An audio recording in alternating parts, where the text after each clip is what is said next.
سیالکوٹ کے جس مکان میں فیض صاحب رہتے تھے اس کے سامنے ایک لڑکی رہتی تھی۔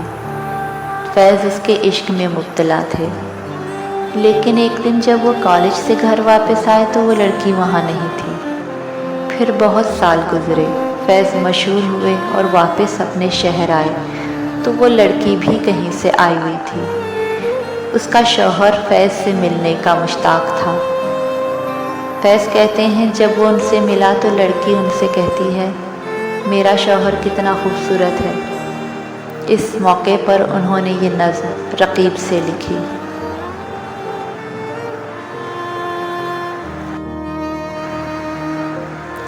آ کے وابستہ ہیں اس حسن کی یادیں تجھ سے، جس نے اس دل کو پری خانہ بنا رکھا تھا، جس کی الفت میں بھلا رکھی تھی دنیا ہم نے، دہر کو دہر کا افسانہ بنا رکھا تھا۔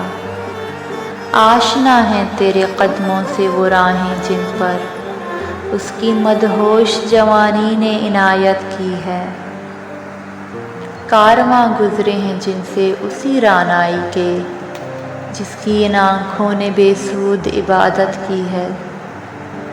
تجھ سے کھیلی ہیں وہ محبوب ہوائیں جن میں اس کے ملبوس کی افسردہ مہک باقی ہے، تجھ پہ برسا ہے اسی بام سے مہتاب کا نور، جس میں بیتی ہوئی راتوں کی کسک باقی ہے۔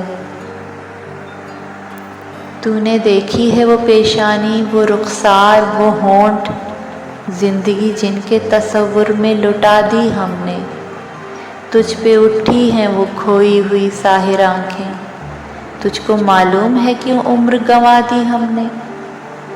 ہم پہ مشترکہ ہیں احسان غم الفت کے، اتنے احسان کے گنواؤں تو گنوا نہ سکوں۔ ہم نے اس عشق میں کیا کھویا ہے، کیا سیکھا ہے، جس تیرے اور کو سمجھاؤں تو سمجھا نہ سکوں۔ عاجزی سیکھی، غریبوں کی حمایت سیکھی، یاس و حرما کے دکھ درد کے معانی سیکھے، زیر دستوں کے مصائب کو سمجھنا سیکھا، سرد آہوں کے رخ زرد کے معانی سیکھے۔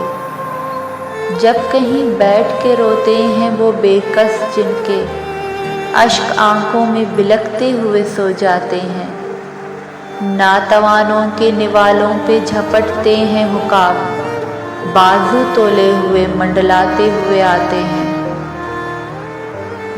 جب کبھی بکتا ہے بازار میں مزدور کا گوشت، شاہراہوں پہ غریبوں کا لہو بہتا ہے، آگ سی سینے میں رہ رہ کے ابلتی ہے، نہ پوچھ اپنے دل پر مجھے قابو ہی نہیں رہتا ہے، اپنے دل پر مجھے قابو ہی نہیں رہتا ہے۔